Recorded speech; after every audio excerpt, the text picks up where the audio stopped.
সম্মানিত সভাপতি, এখানে নিজ দাবি রুটির জন্য যারা যে সমস্ত শিক্ষকরা অবস্থান করছেন তাদের সকলের প্রতি আমি বাংলাদেশ জাতীয়তাবাদী দলের পক্ষ থেকে সংহতি জানাচ্ছি।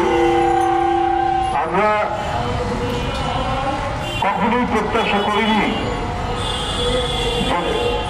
প্রধান উপদেষ্টা ডক্টর ইউনূস সাহেবের আমলে শিক্ষক হিসাবে যাদের নাম রয়েছে তাদেরকে রাস্তায় বসে থাকতে হবে, তাদেরকে রুটির জন্য ধর্ণা দিতে হবে সচিবালয়ের সামনে। যারা এই ঢাকা শহরে ক্যাফিনো চালিয়েছে, জুয়ার আড্ডা বসিয়েছে, যারা মানুষের খাদ্যপণ্যের উপর সিন্ডিকেট করেছে, বাজারে বাজারে কাঁচা বাজারে নিত্য প্রয়োজনীয় জিনিসকে অলিগার্কি যারা চালিয়েছে, সিন্ডিকেট করেছে, তারা কিন্তু খুব একটা গ্রেপ্তার হন না, তাদের ব্যাপারে সরকারের কোন পদক্ষেপ নেই। কিন্তু আজকে 9 দিন ধরে 11 দিন ধরে এই নন-এমপিওভুক্ত শিক্ষকরা তাদের পেটের ক্ষুধা নিবৃত্তের জন্য যে দাবি তুলেছে, এই দাবির প্রতি ন্যূনতম কোনো কর্ণপাত করেননি সরকারের পক্ষ থেকে। এটা তো আবু সাইদের রক্ত ঝরা সরকার, এটা তো মুগ্ধের রক্ত ঝরা সরকার, এটা তো আমাদের রক্ত ঝরা সরকার। তো সেই সরকার আজকে সমাজের যারা মেরুদণ্ড, সমাজকে যারা নির্মাণ করবেন, ছাত্রদেরকে যারা গড়ে তুলবেন, তারা রাস্তায় দাঁড়িয়ে তারা তাদের আহারের জন্য, খাদ্যের জন্য, কোনো রকমে মানুষ হিসেবে বেঁচে থাকার জন্য আজকে তারা দাবি করছে, অথচ সরকারের পক্ষ থেকে কোনো ধরনের নজর নেই, সরকারের পক্ষ থেকে কোনো ধরনের দাবি বা কোনো ধরনের আশ্বাস নেই। তার মানে সরকার যারা চালাচ্ছেন, নেপথ্যের লোকেরা, তারা গণবিরোধী। আমরা জানতে পারছি যে সরকারের ভিতরে আবার কোন কিচেন ক্যাবিনেট আছে। ডক্টর ইউনূস সাহেব একাই সব সিদ্ধান্ত দিতে পারেন না।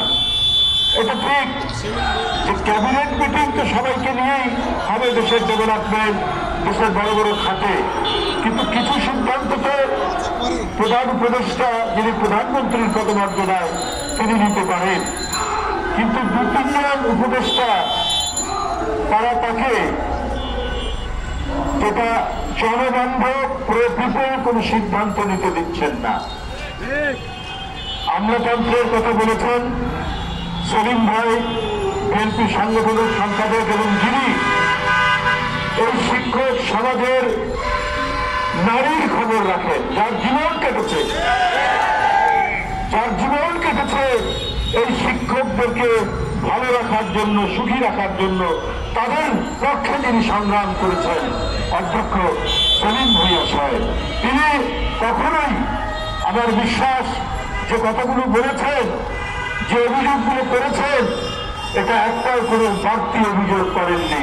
কারণ তিনি শিক্ষক সমাজ, শিক্ষা ব্যবস্থা এবং প্রশাসন এর অত্যন্ত গভীরের বিষয়গুলো উনি জানেন, এই কারণেই তিনি কথা বলছেন। আজকে কোন একটা মাফিয়াকে তো আমরা ধরতে দেখলাম না, তো কি হত্যাকাণ্ড নারায়ণগঞ্জে এই নিষ্পাপ কিশোরকে যারা হত্যা করেছে তাদের তো কেউ গ্রেপ্তার হলেন না। কিন্তু নন-এমপিওভুক্ত শিক্ষক যারা কত 20 বছর, 25 বছর, 27 বছর, একজন বলল 27 বছর ধরে, 30 বছর ধরে তারা কোনো একটি টাকাও পায়নি। এরা বাংলাদেশের লোক নন, এরা তো টাকা না নিয়ে এত অনেক ছাত্র তারা তৈরি করেছেন যারা সমাজে বিভিন্ন জায়গায় আছে, বিভিন্ন সরকারি দায়িত্ব হয়তো পালন করছেন। তো এদের দিক থেকে মুখ ফিরিয়ে রেখেছেন কেন? আমি ওই যে বলেছি যে নিশ্চয়ই কিছু গণবিরোধী উপদেষ্টা রয়েছেন যারা আপনার কোন ইতিবাচক পদক্ষেপ, জনগণের সবচেয়ে আলোকিত অংশ শিক্ষকরা, এই শিক্ষকদেরকে ক্ষুধার্ত রেখে অনাহারে রেখে এদের সন্তানদেরকে আপনার মৃত্যুর সাথে বান্ধে জড়িয়ে আপনারা কি আনন্দ পাবেন আমি জানি না, কিন্তু কিছু উপদেষ্টারা এই কাজগুলো করছে। তাদের দিকে কোনো দৃষ্টি দেওয়া তো দিচ্ছেন না প্রধান উপদেষ্টাকে। সেলিম ভাই বলেছেন যারা কিছু কাজ করতে চায়, যারা ভালো কিছু করতে চায় তাদের বিরুদ্ধেই এই সরকারের বিরুদ্ধে লোক লেগে যায়।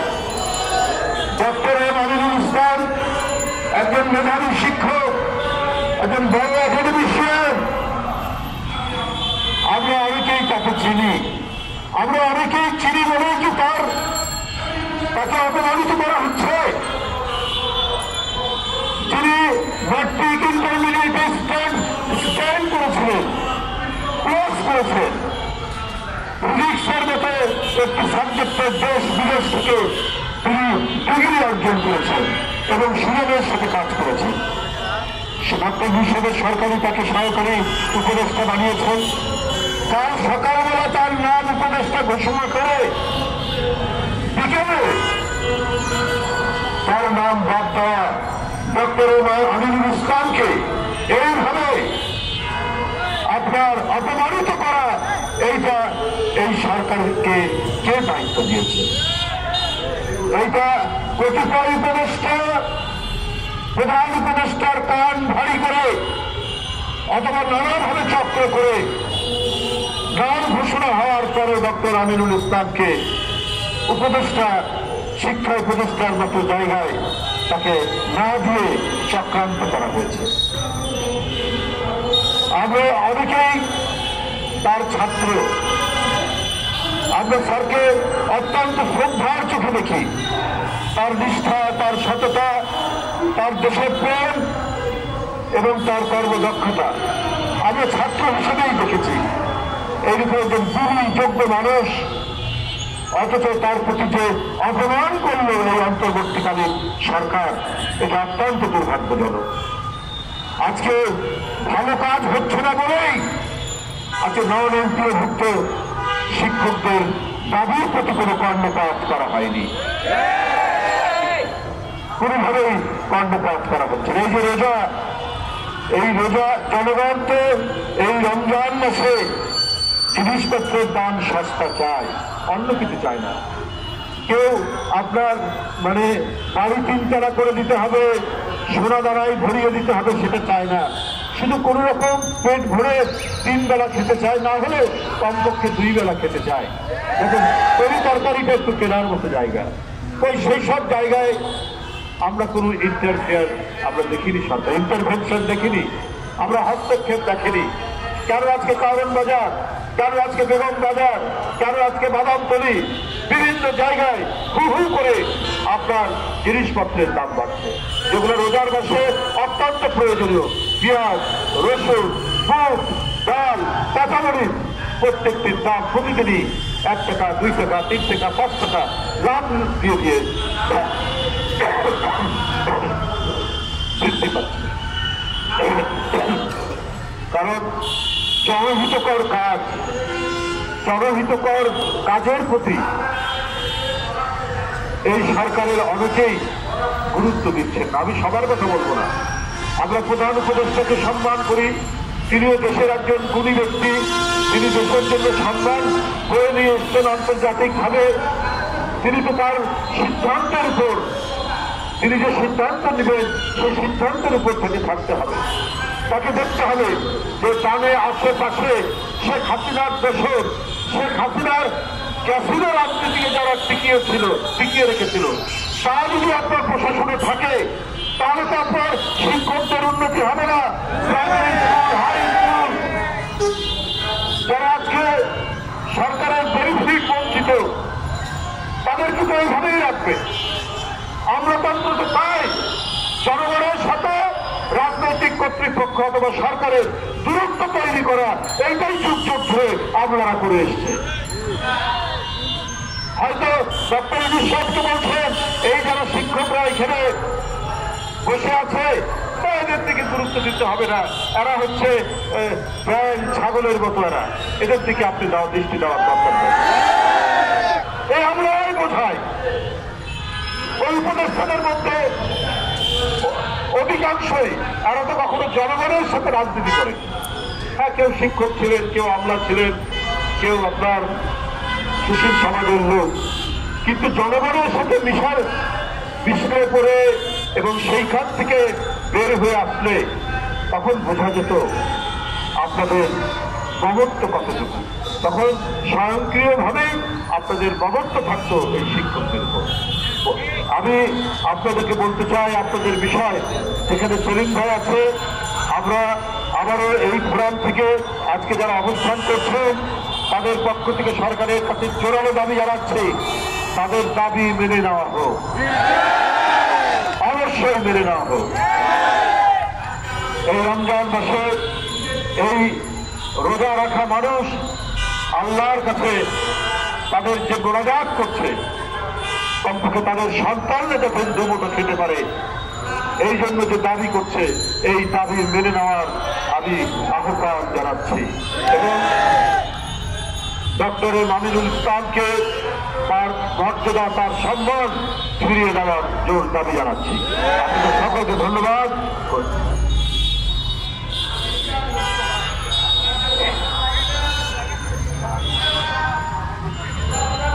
আপনাদের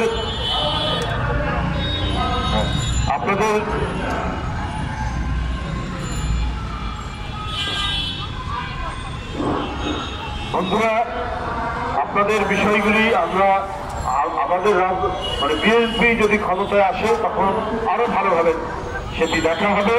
তবে এখন আপনাদের যতটুকু যে দাবি আপনারা করেছেন তার অধিকাংশ দাবি মেনে নেওয়ার আহ্বান জানাচ্ছি। আবার পুনরায় দাবি করলাম।